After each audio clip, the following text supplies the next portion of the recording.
கொள்ளு தோசை எப்படி பண்ணுறதுன்னு பார்க்கலாமா? ஒரு கிளாஸ் அளவுக்கு நான் இன்றைக்கி கொள்ளு எடுத்துருக்கிறேன். அது ஒரு பவுலில் நம்ம சேர்த்துடலாம். அதே கிளாஸில் அரை கிளாஸ் அளவுக்கு ராகி சேர்த்துக்கோங்க. அதே கிளாஸில் அரை கிளாஸ் அளவுக்கு திணை அரிசி சேர்த்துக்கோங்க. அரை கிளாஸ் அளவுக்கு உளுந்தம்பருப்பு. நம்ம டோட்டலாக 2 கிளாஸ் சேர்த்துருக்குறோம். மில்லட்டும் கொள்ளும் சேர்த்து 2 கிளாஸ் ஆச்சு இல்லையா? 2 கிளாஸுக்கு அரை கிளாஸ் உளுந்து கரெக்டாக இருக்கும். கூடவே ஒரு சின்ன ஸ்பூனில் 1 ஸ்பூன் அளவுக்கு மட்டும் வெந்தயம் சேர்த்துட்டு தண்ணி சேர்த்து நல்லா 4-5 டைம் நல்லா வாஷ் பண்ணி எடுத்துக்கோங்க. இந்த அழுக்காக இருக்குது பார்த்தீங்களா? இந்த தண்ணியெல்லாம் நல்லா கிளியர் ஆகணும். அந்த அளவுக்கு நம்ம நல்லா வாஷ் பண்ணிவிட்டு தண்ணி சேர்த்து எடுத்துகிட்டு வந்துடலாம்.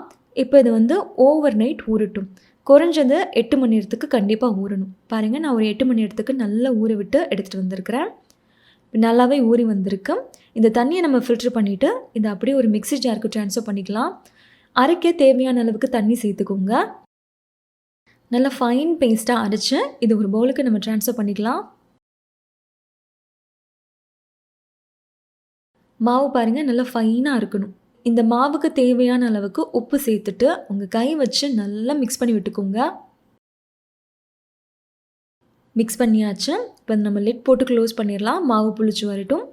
இந்த மாவு எனக்கு புளிச்சு வர்றதுக்கு 5 மணி நேரம் போல் ஆச்சு. யூஸ்வலாக நீங்கள் கொள்ளு சேர்த்து இட்லி பண்ணாலும் சரி, தோசை பண்ணாலும் சரி, நீங்கள் கம்மியான அளவில் மாவு அரைச்சி உடனே காலி பண்ணிவிடுங்க. அந்த மாவு 2-3 நாள் வச்சுக்கிறது அந்த மாதிரியெல்லாம் யூஸ் பண்ணாதீங்க. கொள்ளு சேர்த்து நீங்கள் தோசையோ இட்லியோ பண்ணும்போது அது ஒன்ஸ் புளிச்சிருச்சு அப்படின்னா நீங்கள் புளிச்ச மாவு தூக்கி மறுபடியும் ஃப்ரிட்ஜில் வச்சாலும் அது இன்னுமே புளிக்க தான் செய்யும். அது அவ்வளோவா நல்லா இருக்காது. கொள்ளில் நீங்கள் இட்லியோ தோசையோ என்ன பண்ணாலுமே சரி, அப்படியே ஃப்ரெஷ்ஷாக அரைச்சி புளிக்க வச்சு உடனே தோசை போட்டு சாப்பிட்ருங்க. அவ்வளோ டேஸ்ட்டாக இருக்கும்.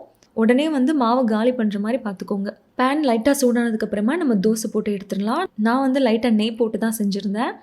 இது என் பையனோட ஃபேவரட் தோசை. அவ்வளோ டேஸ்ட்டாக இருந்துச்சு. கண்டிப்பாக ட்ரை பண்ணி பாருங்கள். உங்கள் வீட்டில் எல்லாருக்கும் பிடிக்கும். நல்லா ஹோட்டல் ஸ்டைலில் கிறிஸ்பியாகவும் இருக்கும், பயங்கர டேஸ்ட்டாகவும் இருக்கும். இதுக்கு சைட் டிஷ்ஷாக மஷ்ரூம் கிரேவி தான் செஞ்சுருந்தேன். 2த்துக்கும் காம்பினேஷன் பயங்கரமாக இருந்துச்சு. கண்டிப்பாக ட்ரை பண்ணி பாருங்கள்.